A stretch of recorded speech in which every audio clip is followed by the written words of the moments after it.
Okay. Hey guys, welcome to our dance. It's Val, and I have the awesome Anthony Trucks. And I was actually just chatting with him and thanking him for giving me the opportunity. Trey and I both thank you for giving us the opportunity to interview you. Anthony was one of the first people to give us a chance to be on his podcast after Born Different. So, a little bit about you. If I just want to completely say, I look up to you.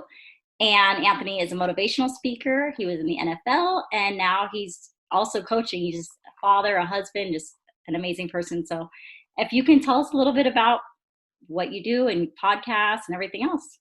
Yeah, I serve. That's what I do. I find ways to take whatever is in me and put it outside of me to help other people. That's pretty much the gist of it. But the root of what I do in my coaching and my speaking is I teach people how to elevate how they operate so they can level up their life and business. It's more of giving people access to that thing that's available to them that they don't quite see yet.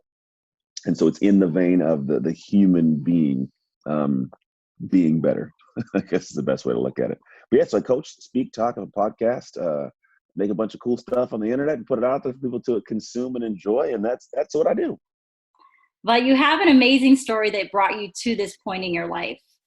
And that's what really touched me. I think that, a little background about you at a time where people may have given up, you kept pushing and you showed that life is possible. Can you tell us a little bit of background about what Yeah. brought you to this? Yeah, I mean, to this point, it's a lot of different things. I've had a couple of valleys, a lot of valleys. I think it's part of life, but I work in the realm of identity essentially. So when I do what I do, I'm doing it beyond the depth of beliefs and thoughts and mindsets at one level below, which is identity. And it's kind of like the foundation for the pyramid that holds all those together. But the reason why I do it's because it's kind of been my life. Like it's one of those things where I didn't like hop in like, I want to try to take on, this new thing. Like it's just been me. Yeah. It started as a young kid. I was given away into foster care at 3 years old. So I had to deal with the situation of like, all right, well now I'm not the regular kid. I'm the foster kid. Mhm. Dealt with being beaten, abused, and starved, tortured in the system, really bad stuff. And then I got put into a family after 3 years bouncing around and landed with this other family, which is my current family. So I had to deal with the identity of now I'm the only black person in an all-white family. We're very, very poor. Like, it's just a weird situation. And we were there together as a family for 8 years with me as a foster kid before I was adopted. So I was adopted by the same family. It's been 11 years pretty much in the system going through craziness. So now I have this other side of the identity of I'm the foster kid that was now adopted. And my mom was diagnosed with MS. So now I'm the son of a sick mom. I'm trying to play football for the first time. So I'm a horrible athlete. Figure that whole situation out and end up being a great athlete, get a Yeah. college scholarship. I get engaged at 18 to my high school sweetheart. So now I'm engaged. We have a kid. we have a kid in college. I meet my real dad, who I didn't know existed. So now I'm Wow. this guy that has two dads. And then just it keeps on going and then progress from there to eventually play in the NFL. NFL, I get hurt in my third year. NFL ends. I come home, open a gym to try to find my identity again because I had this massive crisis when I lost the football. I'm like, who is Anthony without football? And for some people listening, and they're like, well, how does this tie to me? If you've ever had a point in time where you felt lost and concerned about what was the next step for your life, or a little bit scared, like that was me as a kid. Ever felt out of place? That was me as a kid. You ever felt like you achieved something and done something for a long period of time to have it ripped away? That was me after the NFL. Because whether you come from the military or you get sick or you lose a job or you lose a relationship, your kids go off to college, it's a massive crisis because I'm not that person anymore. And for me, I came home, opened this gym, and the gym took all my focus. I had to find a way to be Anthony again, and I did it in the gym, and it neglected everything else that mattered. So I lost my wife, lost my kids, lost my health. The business started going down, so I was just in a real rock bottom. Contemplated taking my life. Thankfully, I didn't, and climbed out of the hole to then find a way to just get on my horse and ride again because I needed to figure out how I could not have to endure this anymore because I Wow. was getting by for like 3-4 years running this gym, but not loving it, dealing with the custody battles. And I got singles. So I was, doing things that took me from my faith, I'll call it. And it just was weird. And then I got to a point where I was slapped in the face by life of like, this is not the way to live a life, man. Like this is genuinely not where you can be 10 years from now. For next year, you can't be here.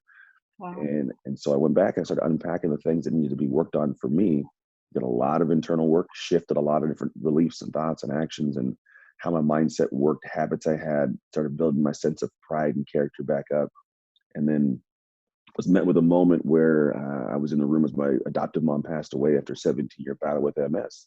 And it really like makes you think about like what's in life and what potential is.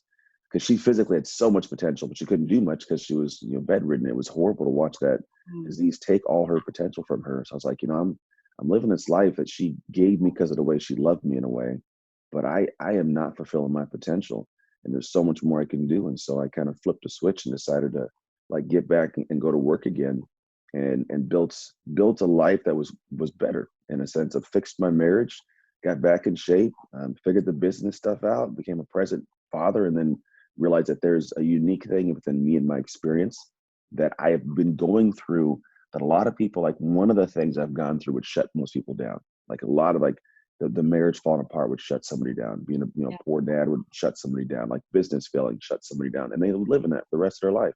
Right. I was like, somehow I figured that thing out, and somebody kind of prompted me to look in that direction and say, what if you figured out how to teach that to people, what you've naturally been done? And so I kind of did. I started looking at the science behind it, the neuroscience, psychology, and figured there's processes and ways our brain work to where you can actually craft and architect proactively what I did accidentally. And it took me, 5-6 years to figure out. Like I can shorten that down to like months and help people make those shifts that allow them to change their life. So really at the core of it is teaching people how to operate differently as a human. And that's what I do. That's my background. That's why I do it, and I believe why I was called to do it. I think that's awesome. And I love it. You know, like you said, your faith. And I don't push my faith on anybody, but I am a strong believer in Jesus Christ. That's Same. my thing. And so I don't think I would be anywhere. And I'm so sorry for your mother. I'm so sorry for her loss. I honestly, I've been asked if I have MS quite a bit. People, they compare, I don't know, CP with MS, but mine, with this crazy virus going on, I have respiratory issues, so I must stay in the house. But it really touched me when you said she had so much potential physically as a mother, but she was unable to do that just because of her illness. I feel the same way at times. I'm like trapped in this body, and in my mind, I'm like, let's go, let's go, let's go. I have things to do, but I'm like, I'm stuck. So I'm just sitting here yelling at you guys in this dang scooter, but really in my mind, I'm running around grabbing you guys to get things done. So I definitely can relate to that. She sounds like an amazing, amazing woman. And it brought you here to this day. So, I mean, it's unfortunate with situations that we go through, but it brings us to this point where we can help people grow with, avoid what we've gone through here. This is how I handled it. So make something of it. Yeah, I love that. I admire that. So, and then, like you said, marriage problems, I think that's awesome. I see you value your wife and your children, and that's awesome. It's hard. My husband's the same way. And so it's cool to see other fathers that really put their family first and do whatever it takes and go in the trenches and handle business, even through these hard times. Yeah, we exist. I think sometimes the media and everybody likes to sensationalize negativity, unfortunately. So you don't always see those stories, but they do exist. They definitely do. I think we harp or focus a lot on our losses instead of considering it a lesson and just count up all our blessings. And I think that the reason I'm kind of wired like that is because I have no choice in my mind. I guess that we all do have a choice, but for example, I put my physical needs on the back burner because I chose to have children. So they're first. So me walking and getting around, it has to wait because I have to care for them. So I think it does exist. I definitely do.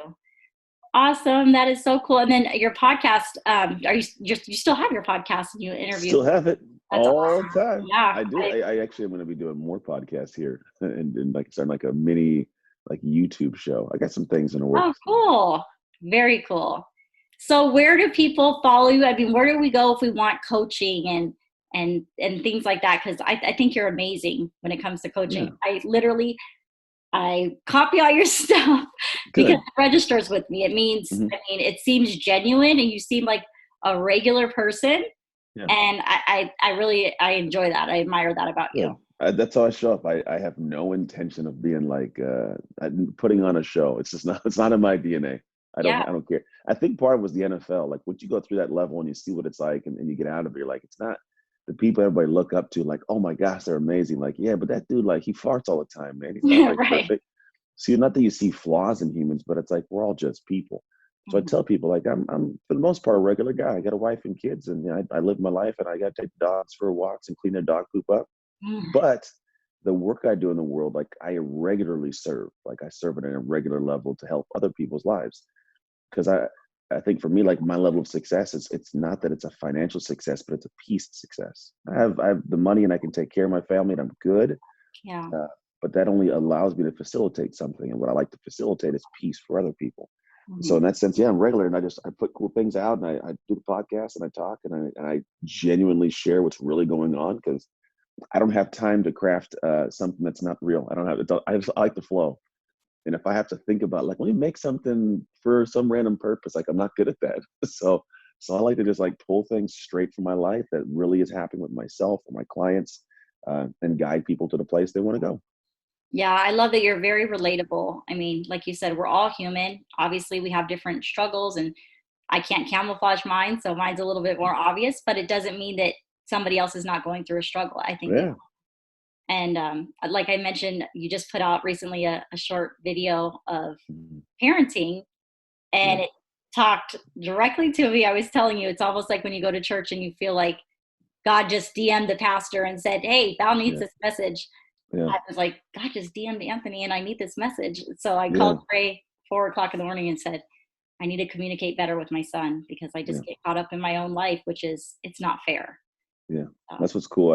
I'm getting a lot of messages in the same line and same vein. And I'm not going to sit here and be like, I'm perfect. I never do that. Like every once in a while, man, I'll have my moments where like I've had a long day and that kid just does not want to listen. yeah. And I pop off and I'm like, oh, and then like, and then afterwards I'll actually apologize. What you see in that video is, you know, it's obviously sensationalized and structured in the words, but I do go and have conversations where I sit down like, look, dude, I'm sorry. That's not appropriate. I need to control myself. I wouldn't want you to act like this, but here's why I did this. And like, I need you to listen more because when I tell you 7 times to stop doing that same thing and you do it, after a while, I run out of patience. And I'm your dad, but like your boss won't let that happen. Your coach won't let that happen. You can't do this in the work. So I do teach lessons out of it, but it's one of those things where like I'm getting a lot of messages from people. And I'm happy to hear that they're having the realizations and just a conversation starter, to be honest. It's Yeah. just a simple thing of like, here's a conversation for us to have. And just like you may texted your husband, there's people that are, you know, messaging me from, hey, my wife said this to me, or my kid posted this on their wall. So I'm like, it's good. It's landing where it needs to land. And you could actually use that scenario, I think, in so many relationships, even with your spouse, if you're just like, you're frustrating me, you have to Mhm. take your pride back and be like, this is the person that's in your corner. Yeah. This is the one that's rooting for you. And Hmm. it takes, you got to take away your pride. And that's hard sometimes. It's hard for me. Yeah, it is.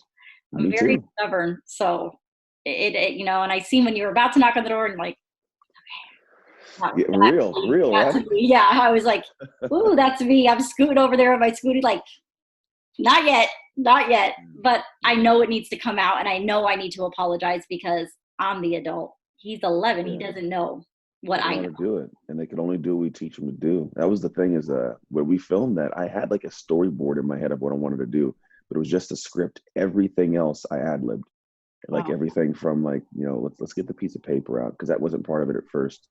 And then we're like, well, we just, you know, like write it because I'm like, I never remember what I want to say. Like I'll sit in the shower and have my thoughts, and I start talking, I always forget it. I was hmm. like, I'm gonna write it on a piece of paper. And I wrote, if you look at the paper, I wrote what I actually said. Like Yeah, that's I awesome. wrote that. So when he's reading it, he's actually reading what I actually said. And then yeah, the knock on the door was added. It was all just kind of thrown in there. Yeah, that really that was very relatable. So I thank you so much. And we can all follow you and reach out to you through Instagram. It's just Anthony Trucks Yeah, just at Anthony Trucks on Instagram. and LinkedIn and everything like that. So thank you All of again it's the so same. much. Yeah, I'm only one I didn't know in the world. I think that's actually that name. Yeah. Is it really? It seems like Yeah, a my son has that name. very cool. Well, thank you again so much. Very welcome. And I truly appreciate it. And everybody, you will learn so much from him. So definitely connect. I appreciate this. Yeah, very welcome. Chat later. Thank you again. Yeah. Bye bye.